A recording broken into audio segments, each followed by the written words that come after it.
While we like to focus on sectors or markets or to dig into the details and data in the commercial real estate business today, every so often we pull back the lens with a guest who can help us take a more forward-looking perspective.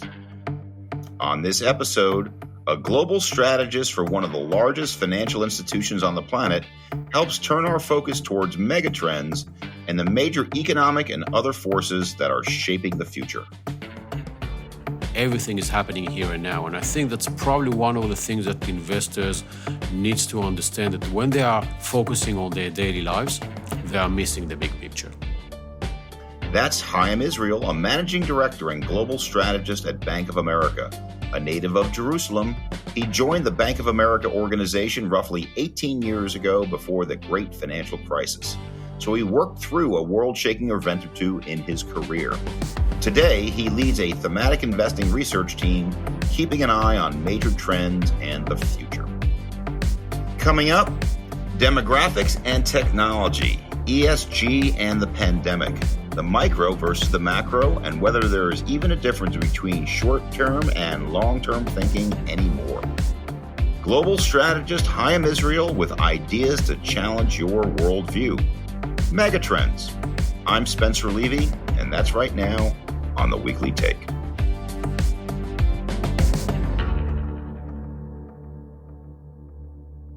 Welcome to the Weekly Take, and this week we are delighted to have Haim Israel. Haim, welcome to the show.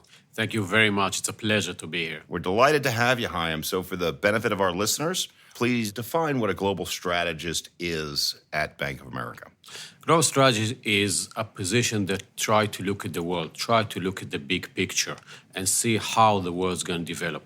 My specific position in Bank of America, head of global thematic investing, is trying to look at the future and trying to identify and understand how our future is going to look like and how it's going to be shaped, what forces are really driving it, good or bad, and how it eventually is going to be shaped. We call it as megatrends, what's really impacting our life, shape our life, and move our life to the next level. So, Haim, you spend a lot of time talking about megatrends. There's a lot of them, but just for our audience, just list some of the mega trends that you follow and you think are most influential on your outlook. Of course. So first of all, how we define megatrends. We define megatrends as a trend that will change the world. Trend come and go, technology come and go. Sometimes they stick, and they are getting their place in the world, but they are not changing our world. We're really looking to see what's about to change the world here. We are looking at three categories when we define megatrends. First category for us is innovation. So you'll find megatrends like privacy, like cybersecurity, like automation, AI, and so on. The second category for us is people. No, we have to think about aging population. We have to think about Gen Z that is entering into the picture, and they are very different from anyone else. We think about inequality. We need to think about education. We need to think about the bottom billions. And the third category for us is Earth. Everything that is impacting our planet. We are running into water scarcity. It's not being discussed enough. We have a trash problem that's about to change the world. Food scarcity and food crises, climate change, technologies around that. All those things are about to change the world. That's how we are thinking, good or bad. And that's very, very important. We are not focusing on only what's going to make the world a better place. We are looking at what is about to change the world, good or unfortunately bad. Well, it can't be more important to think about the mega trends because so often our clients, Bank of America's clients, get focused on the day-to-day. They get focused on the micro, when the micro might matter in the short term. But in the long term, it's really the macro.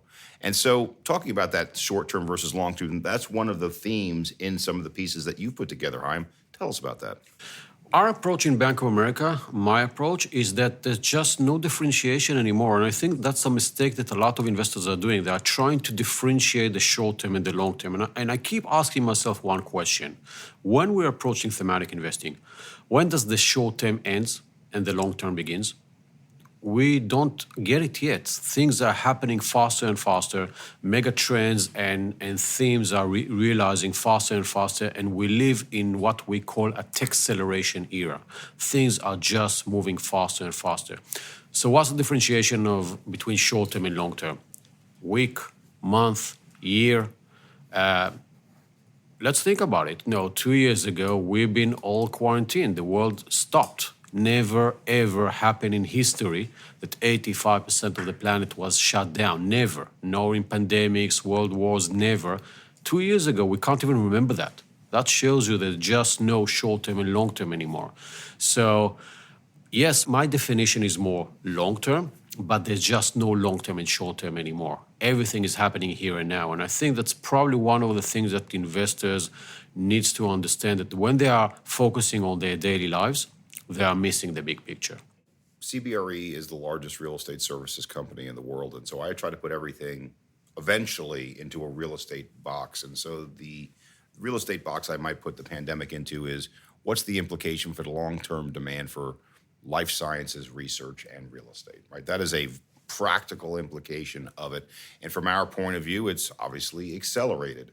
But my question would be, is there a risk of overplaying a mega trend like the pandemic? Say, oh, now everything needs to be healthcare or life sciences or research related, rather than looking at it more of a distance view of saying, here's one mega trend, here's another one's demographics, here's another one that's technology. Which is the one that's going to drive me? But just in that one micro context, life sciences, what's your point of view? Of course. So I think when we're talking about those kind of things, to answer your question, what we need to understand that those big defining moments event like COVID that we had are not changing anything. What they are doing, they are accelerating a lot of the trend that we've been saying. So we've been talking about life science for a very long time. It's a thing that we call the future human, the combination between man and the healthcare services and how we can live longer, better with the help of technology. What happened because of COVID, everything got accelerated dramatically. The timeline got accelerated dramatically.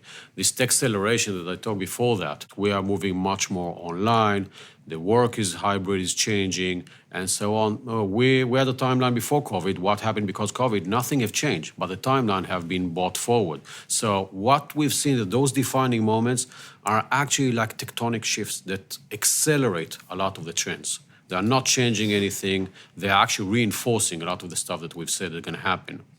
Let's go to another mega trend, probably the one I point to more than any other in my presentations, which is demographics. And demographics has a lot of different components to it. We did have another guest on the show who you may know, Parag Khanna, who's a demographer. He's terrific. And he talks about the shifts of people from continent to continent. I look at that, but I also look at people within continents, of moving from the eastern and western states to Texas, Southwest, and Florida. But I also look at the aging demographic. I look at the world of getting older. Japan probably started the trend, then Europe, now even China is showing that challenge, so are we. Demographics, how does that play into your analysis? That's probably one of the most important megatrends that we are talking and speaking right now. What we're seeing in the world is completely unprecedented. I'll just give you one example. Ever since the dawn of humanity, ever since fire, we've been living in a world that the number of people on the planet keeps increasing. In our lifetime, for the first time ever in history, we are about to get to what we call peak people. The number of people on the planet is about to plateau. We're seeing a plummet in birth rates, on the other side of the equation that we're seeing an increase that never happened so fast in aging. Life expectancy is increasing. So we have more elderly population. The number of 65 years and above is going up, while the number of 5 and below is going down. Actually, today, right now, in North America, there are more grandparents than kids. More 65 years and above than children under 15 right now as we speak. So think about the consequences. The equation is very simple. More 65, less children under 5, peak youth, peak labor, and eventually peak people. Parag Khanna uses the term peak humanity, but it's the same concept. We're going to be in a world of declining population, which is the first time in human history. 30 years, give or take, the number of people on the planet is about to plateau, start coming down, roughly around 10 billion people. We're at 8. First time ever in history. Think about the consequences. Well, I'll give you one consequence, and I'd love to hear others. I'm sure there's thousands, which is if you're dealing with a country that's trying to grow, using GDP growth as their basic metric, growth has to do with two things: population growth and productivity. That's economics 101 for the weekly take listeners. But if we're missing population growth, what do we do to grow? How do we allocate resources? Probably is a better question, because elderly folks need healthcare resources more than younger folks. My point of view is that we have to start rethinking about all those models. And probably the models that we've seen in the past, as you said, and you're completely right, productivity plus population growth, we might need to rethink it. This future that we're seeing and accelerating all the time, our key take is that all those doctrines, all those models that we've been accustomed to, we learned in university, we learned in school, we have to start rethinking about them. That has huge consequences. I'm completely right. I don't have all the answers. Government don't have all the answers, because I don't think they're thinking about it right now. 50% of countries on the planet, their population is shrinking. Their birth rates are below replacement rates. Productivity, because of that, eventually will come down, and it will be up to technology to bridge the gap. But we'll have to start thinking in very new terms in the future. Less working hands, pension deficit, which are going to go through the roof, the working market, who's going to subsidize, and eventually jobs are going to have to be replaced, education system, so many things which we'll have to start rethinking. The bottom line, and this is the thing about thematic investing, we are calling the trends and we are seeing the trends. It's going to be up for countries to understand what they are doing with this information, and governments to understand what they're doing with this information. Sometimes, as we're seeing, governments are just missing it and not starting to do the work today. But if we are saying that in the next 10, 20, 30 years, we're going to get to the point that we're getting to peak people and peak youth and peak labor, governments need to start doing the work today. Look at Japan. Japan, for the last, give or take around 10 years, sold more adult diapers than baby diapers. Today, there are more pets in Taiwan than kids. Governments have to start doing the work today about how to adjust the economy, how to adjust growth rates, how to adjust the job market, the work market. There's many challenges ahead. Well, I certainly hope governments tackle that, because I know that there are many people that are looking to abandon a growth standard. I've been on debates where people say, GDP and growth is overrated. We should go for a, quote, standard of living model. And they actually point to Japan. They say, well, Japan hasn't grown in 30 years, but they have the highest life expectancy. They have great infrastructure. They have great healthcare, and their technology, certainly for elder care, is among the best in the world. Do you see there is a risk of a global push towards standard of living as the model versus growth? It could be. We can see that, because eventually growth will have to come out from other sources. We keep saying that eventually technology is going to bridge the gap around growth, and we're probably going to need to look at the model that we will work less. Life expectancy keeps increasing, but in turn we have the technologies today, automation, AI, computers, to make our work much more efficient. Things that we've done in the past that took us weeks, days, whatever, we can do that now in hours, we can do in less, be even more productive than we've done. Leisure time probably might increase, but we'll have to think how the economy is subsidizing and supporting all of this. We've been living in a model, for example, that we are retiring at our 60s. This is not a model that is right in this time. If we are the generation here today that live to our 100 years old, it's not going to be abnormal. What it means that if we are, let's say, entering the job market in our early 20s, we can't retire at our mid-60s and then live 40 years. No economy, doesn't matter how will you look at it, what model will we embrace going forward, no model can support 40 years of pension, no models. So either we have to think about extended job market, the pension system, something has to change. And the work has to be done today. You can't go out in one day, think there's going to be a pension deficit that's going to kill everything. We actually quoted $400 trillion global deficit pension by the middle of this century. Remember, the global GDP is roughly around 80, 85. If you're not doing the work today, you're probably not going to be around tomorrow. It's a massive challenge. Well, there used to be an expression, a billion here, a billionaire. Soon you're talking about real money. Now you're saying a trillion here, a trillion there. That's real money. Yeah, the trillion is the new billions. Yeah. Wow, I better work harder. So we've been talking about how the aging demographic is going to change a lot of the policies that we need to put into place for pensions, for retirement, but it's not without controversy. So megatrend, on the back of a notepad, we can agree on where we should go, but then the implementation of it. Do you think about that? Yes, we do think about that. And when you look at history, the big changes happen when there were crises. And we're heading into a pension crisis. There's no doubt. There will be countries, there will be places that the pension deficit is going to be so big that people are not going to be paid. And when people are going to wake up to reality, understanding that they are living longer and longer, something will have to change. So governments are doing the work. And you said, gave the example of France saying, you know what, we have to start thinking about a pension system. But the crisis did not happen yet. People are still not feeling it yet. And people will. So it's going to be a massive challenge. It's a huge challenge for how I market it, how I package it, how I deliver the message. That's a massive challenge for governments. It's easier to do it when you have a crisis. I hope we're not going to get there. Let's go back to technology, and this could be the whole show on technology, but one of my favorite books, I'm not sure if you read it, it was by Robert Gordon. It's called The Rise and Fall of American Worker Productivity. It's a big book. It's about 600 pages long. I give it to people as a doorstop or as a book, whichever they prefer. Great book. But one of the main concepts in the book is that notwithstanding all of the great advances of technology, he said that the rate of productivity gains among the average American worker, while going up, is going up at a decreasing rate. His basic thesis was that productivity is not going up fast enough, even with technology. How do you respond? I think that it is going up. The way that we need to think about it is how we measure it. I think there's some kind of a misunderstanding around productivity. We have more leisure time today in the Western world. I think that's a fact. Everybody understands that.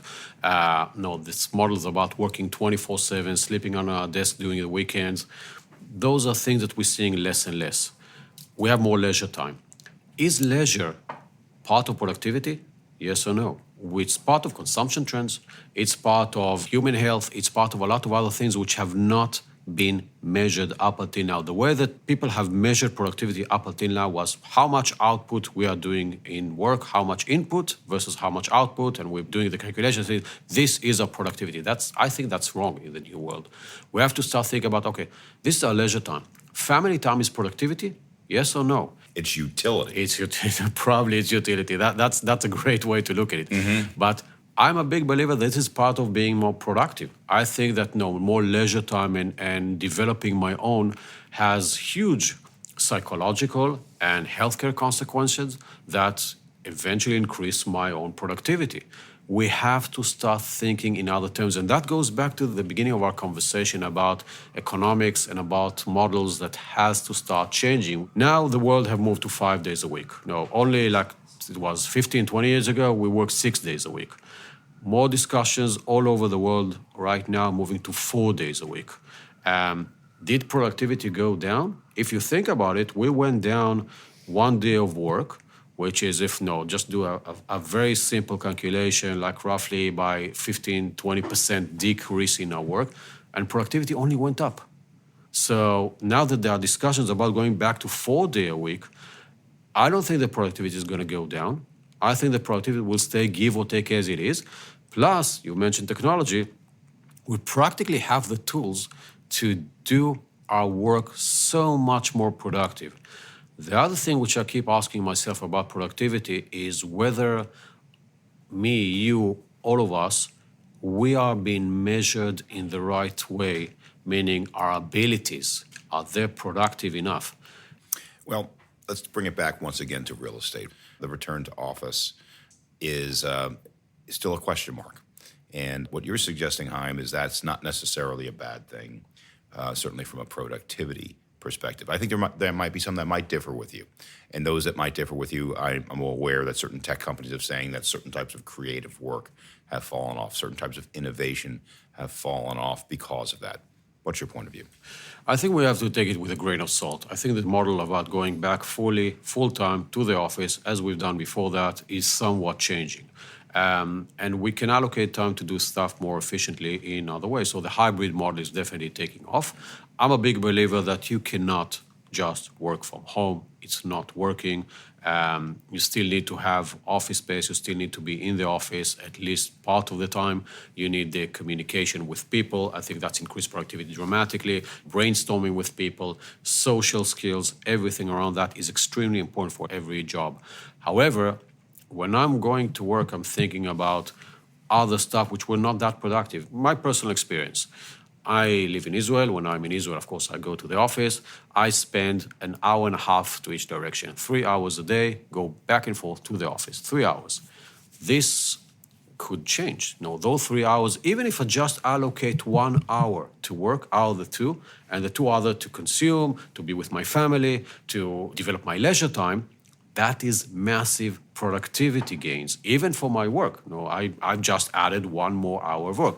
So I think that from a pure mathematical point of view, it does make sense. However, from a pure psychological point of view, brainstorming, social skills, whatever, you cannot give up on the office. You have to be in the office. So this hybrid model, what is the right measurement and what is the right, let's say, balance between work and home, that's need to be decided. And I think that over time we'll know. Clearly, one of the key mega trends out there is concerns about the climate change, energy usage. Tell us a little bit about your thoughts on how you analyze the future use and creation of energy. I'm a big believer in climate change. And I think that we are right now in a position that to some extent, we are moving to net zero, not because of climate change. And that's where all the progress that we're seeing right now. Let me explain what do I mean.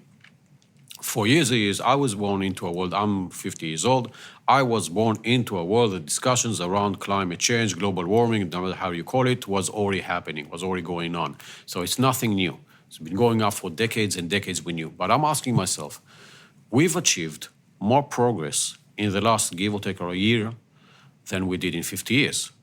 What changed? What happened? Actually, if you look at the last 6 months or 8 months or so, we achieved more progress than we did in all this time plus. What have changed? What have changed is that it's no longer, the path to net zero is no longer a purely environmental question. Environment is one aspect, but the bigger question we need to ask ourselves right now is political, geopolitics, and most important is economics. And those 3 things are actually what's pushing us today to net zero or moving to energy alternatives right now. Let me explain.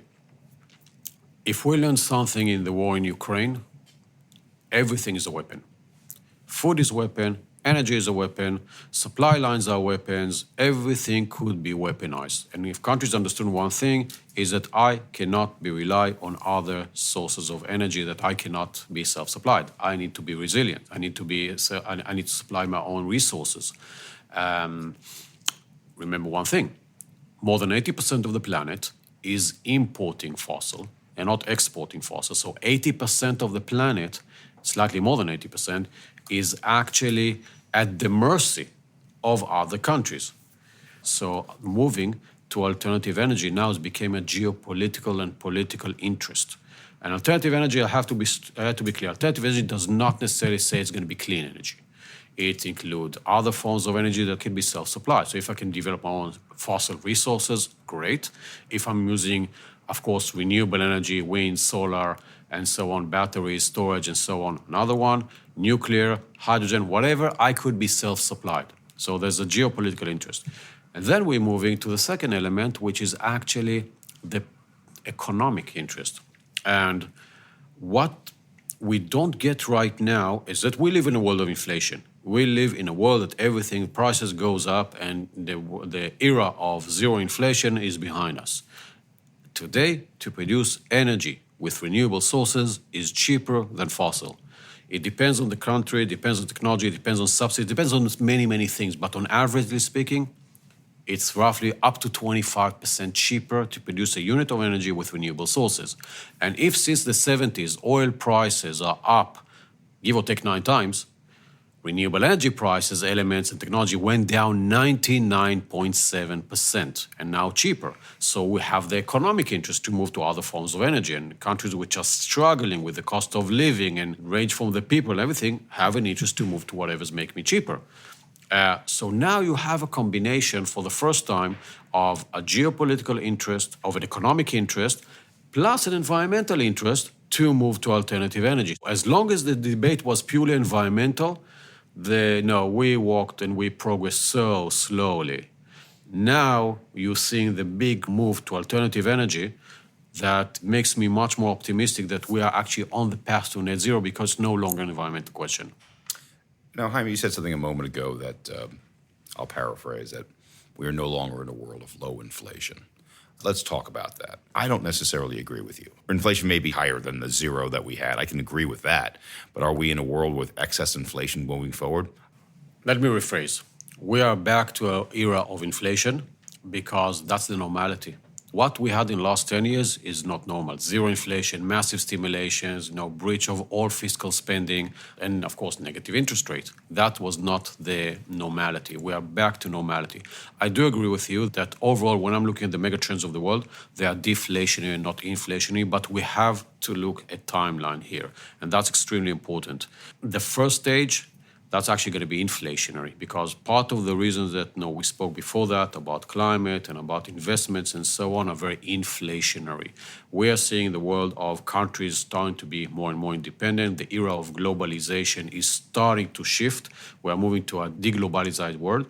Never going to go back to silos, of course, but the whole trend of globalization changing, and that requires massive, massive investments. Investment in infrastructure, investments in supply lines, investment in new resources development, and that's inflationary. The second stage, once we're going to get past that, I agree with you. There are two elements here which are very deflationary. The first one is demographics. You mentioned that, although there's still a question mark about fiscal spending because of that. And the second one is technology. Technology is a very deflationary thing. Of course, there's always investments, and in the first stage, and we'll need infrastructure, we need data centers, and we need telecom equipment, and we need fiber, and we need all this stuff. But overall, technology decrease cost over time. Let me give you, probably the simplest example about how technology decrease overall cost of living dramatically. No one is talking about that. When we're talking about semiconductors, we keep talking about how fast the processes are, getting stronger, faster, all the time. Actually, if you think about Apollo 11 moon landing mission, the processing power we have today are 1 trillion times faster and stronger than the one that put the man on the moon. Actually, in the palm of your hand today, you have more processing power in your phone than the entire moon landing mission. So that goes up. But what people are not thinking about, that it's getting so much cheaper. Every 4 years, the cost per calculation goes down 90%. So if you practically do the equivalent since Apollo 11 moon landing mission, it's down 99.9999%. It's actually getting today calculations for free. And we're getting all those massive technologies for free. So that decreases the cost of living dramatically that people are still not talking about enough. If I would do the equivalent to talk about oil prices before that, I would do the equivalent to oil prices.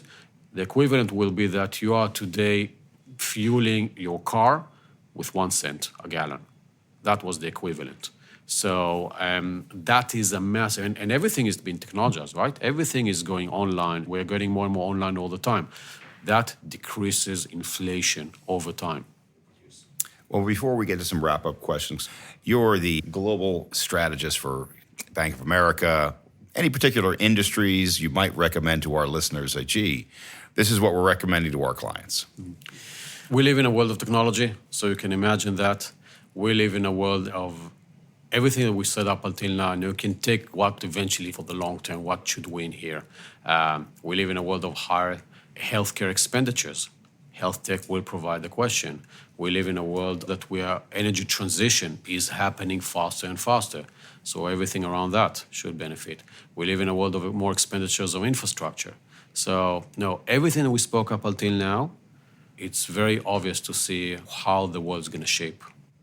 But I think that even with that recommendation, and I'm with you on basically everything, you could still see in many of these industries like electric cars or certain types of green tech, there have been some companies that were super popular that crashed and burned. So it really doesn't come down to just the technology, just the mega trend. It comes down to the management acumen. You agree? I agree. This short-term and long-term stuff that we spoke before that is critical, I think, for your questions about companies. That should be a key focus. If we lived in, I think it was 1965, the average life expectancy on the S&P 500, meaning the amount of years a company stayed on the S&P 500, was 62 years. This is down to 12. Companies are disappearing very fast because they're missing the big picture. They are missing technologies. They are missing the changes that we keep seeing right now. On the other side, we have mega companies that their market cap is bigger than countries today. We all know them, the big tech companies, and we know what's going on. Companies have to start focusing on the long term, understanding that the long term is the short term. CEOs on Wall Street spend most of their time on the coming quarter, not on everything else. And I think that eventually that's a mistake. So final thoughts, Haim. If somebody is looking to analyze the mega trends, what do you read? What should they do to get anywhere as close to understanding how the big picture really impacts them on the small picture?